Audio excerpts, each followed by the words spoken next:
Hello, and welcome to this edition of Aileen's Arcane Archive. I'm your pajamaed archivist, Louise, one half of the Ailene Lynn Ray writing team. And today I have these ridiculously fuzzy, oversized PJs to get really comfy. And I am going to introduce you to J.A. Andrews, an independent fantasy author that is quite prolific. She's been around for a while in the indie circuit, and I never noticed her until I started digging into independent authors. And she does primarily fantasy, high fantasy works. And the one that we're going to look at today is her most popular series of books called the Keeper Chronicles. Now, this is the complete trilogy, all in one book. And I've read this whole thing, and it was fabulous. So this description on the back kind of gives you an idea of the whole entire trilogy, but I'll read it to you anyway. So, the Keeper Chronicles. When Malin the Undying threatened the land years ago, the elves stopped him and then disappeared. Now Malin's followers seek to bring him back to finish what he started. Only the keepers, storytellers, historians, and magic wielders are left to stand against them.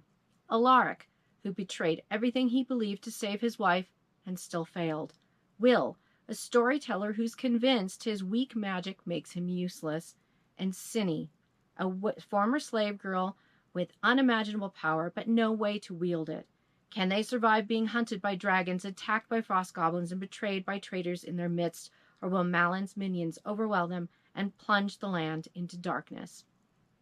Might I just say that I could be mispronouncing a lot of these names incorrectly, so please forgive me for that.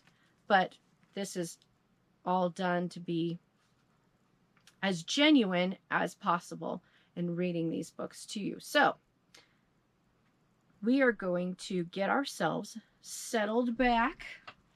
And again, get me a drink of tea. Clear my throat so that we can sit back and find our comfy place, and let me tell you a story. A Thread of Shadows is the name of the first book. Chapter 1, A Thread of Shadows, The Keeper Chronicles, Book 1 by J.A. Andrews. The deeper Alaric rode into the woods, the more something felt off. This forest had always fit like a well-worn cloak, but tonight the way the forest wrapped around felt familiar, but not quite comfortable, as though it remembered wrapping around a slightly different shape. This path used to be easier to follow, Alaric said to his horse, Beast, as they paused between patches of late spring's moonlight. Alaric peered ahead, looking for the trail leading to the stronghold. He found it running like a scratch through the low brush to the right. If the keepers weren't too meek to hold grudges, I'd think the old men were hiding it from me. All the usual smells of pine and moss and dirt wove through the air, the usual sounds of little animals going about their lives, but Alaric kept catching a hint of something different, something more complicated than he wanted to deal with. Around the next turn, the trail ran straight into a wide tree trunk. Alaric leaned as far to the side as he could, but he couldn't see around it. I could be wrong about the keepers holding grudges.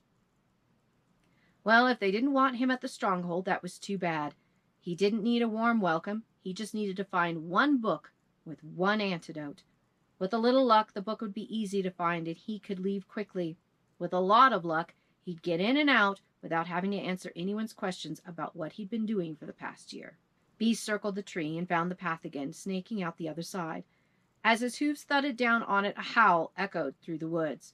The horse froze, and Alaric grabbed the pouch hanging around his neck, protecting it against his chest. He closed his eyes, casting out past the nearest trees and through the woods, searching for the blazing energy of the wolf. He sensed nothing beyond the tranquil glow of the trees and the dashing flashes of frightened rabbits. That's new. Alaric opened his eyes and peered into the darkness. A louder howl broke through the night. Beast shuddered. It's all right.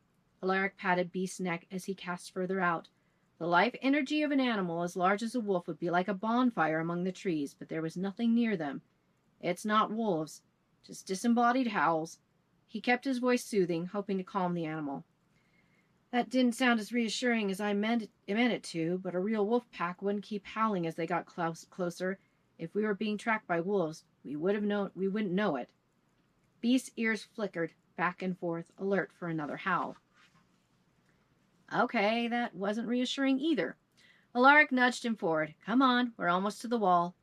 A third howl tore out of the darkness right beside them. Beast reared back, whinnying in terror. Alaric grabbed for the saddle and swore. He pressed his hand to Beast's neck. Paxa, he said, focusing energy through his hand and into Beast. A shock of pain raced across Alaric's palm where it touched the horse as the energy rushed through. Mid-snort, Beast settled and stood still. Alaric shook out his hand and looked thoughtfully into the woods. This wasn't about a grudge, or at least the howls weren't directed at him. Any keeper would know there were no wolves. Even one as inadequate as he would know there was no energy, no vitality behind the sounds. So what was the purpose of it? The path had never been like this before. With Beast calm, Alaric set him back into a steady walk. 2 more howls rang out from the woods, but Beast ambled along unruffled. Alaric rubbed his still tingling palm. Beast paused again as the trail ran into another wide tree. Alaric growled in frustration. The path to the keeper's stronghold shouldn't be this troublesome for a keeper, unless it no longer recognized him as one. That was a sobering thought. As they skirted around the tree, a white face thrust itself out of the trunk. Alaric jerked away at the hazy form of a man leaned out towards him. When the figure didn't move, Alaric reined in Beast and forced himself to study it. It held no life energy. It was just an illusion, like the wolves. What are you supposed to be? A friendly ghost? Alaric asked. It hung silent on the tree. Alaric leaned forward and backward, but the ghost remained still, staring off into the woods. The howls were more frightening than you. Alaric set Beast to walking again. You are lost, the ghost whispered as he passed. Alaric gave a short laugh. I've been lost many times in my life, but this isn't one of them, and if it's your job to scare people off, you should consider saying something more chilling and less depressing. Beast kept walking, and Alaric turned to watch the ghost fade into the darkness behind them. A rasp pulled his attention forward. Another white form slid out of the tree they were approaching. This one was a young woman. She was rather pretty for a ghost. Hello. Alaric gave her a polite nod. You have failed, she whispered. You have failed everyone. Alaric scowled. The words rang uncomfortably true. Alaric stopped Beast in front of the ghost. Behind the woman's face, Alaric saw thin silver runes carved on the bark. He couldn't read them through the ghost, but he didn't need to. Narrowing his focus, he cast out ahead of them along the trail, brushing against the trunks with his senses. Now that he knew what he was looking for, he felt the subtle humming runes dotting the trees ahead. Alaric sat back in the saddle. This wasn't what he expected from the keepers. The old men protected their privacy like paranoid hermits, but they'd never tried to scare people away before. Of course, these ghosts weren't frightening. If the keepers were going to make ghosts, these were the kind they would make. Years ago, during the defeat by demoralization lesson, Keeper Garone had declared, "Control the emotions, control the man." Garone was probably responsible for the depressing ghosts. The ghost runes were on almost every tree now, faces appearing every few steps. Your powers are worthless, the next whispered, and Alaric flinched. It's your fault, another asked. All your fault. Alaric clenched his jaw and stared ahead as the whispers surrounded him. When he passed close to one large tree, a ghost thrust out close to him. Alaric turned toward it and saw his own face looking back at him, a pale, wasted version of himself. His black hair was faded to a lifeless gray, and his skin, far from being tanned from traveling, was bleached a wrinkly bone white. Only his eyes had stayed dark, sinking from a healthy brown to deep black pits. Alaric stared, repulsed, at the withered apparition of himself. It was decades older than his 40 years. The ghost looked tired, a deep crease furrowed between its brows. Alaric reached up and rubbed his own forehead. The ghost leaned closer. She's dead, it whispered. Guilt stabbed into him, deep and familiar. He shuddered, grabbing the pouch at his neck, his mind flooded with the image of Evangeline's sunken face. Alaric slammed his palm against the rune on the trunk. Uro! Pain raced through his palm again. He poured energy into the tree, willing it to burn. The bark smoked as he seared the rune off. Out of the corner of his eye, pulses of white light appeared along the path ahead of them. He glanced at them, but the distraction had consequences, and the pain flared, arcing up each finger. He gasped and narrowed his focus back to the energy flowing through his palm. The pain receded slightly. The ghost stared a moment longer, then faded away. Alaric dropped his arm, leaving a hand-shaped scorch mark on the trunk where the rune had been. She's dead. Alaric's head snapped forward. The trees ahead of him were full of ghosts, each a washed-out version of himself. Dead, she's dead, dead. The words filled the air.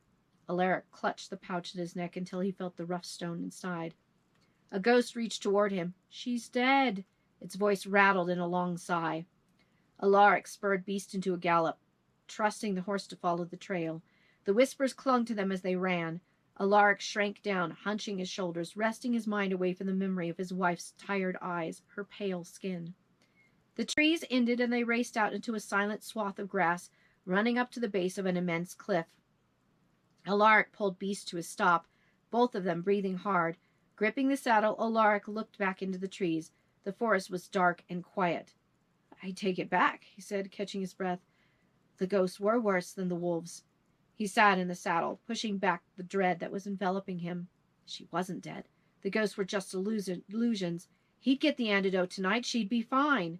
When his heart finally slowed, he gave Beast an exhausted pat on the neck.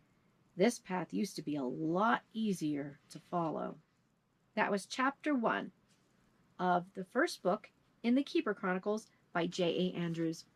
If you liked what you heard today, you can follow the links that we will give you to read more about this series. And I really did enjoy reading this series. It follows Alaric in the first book, Will in the second book, and Cini, or Cini, however you want to say that, in the third book. So it takes 3 different perspectives, but it all follows the same timeline, one after another. So I thank you very much for being with me here today. I really enjoyed your company as we read. And remember, your life is a story, so go out and live it.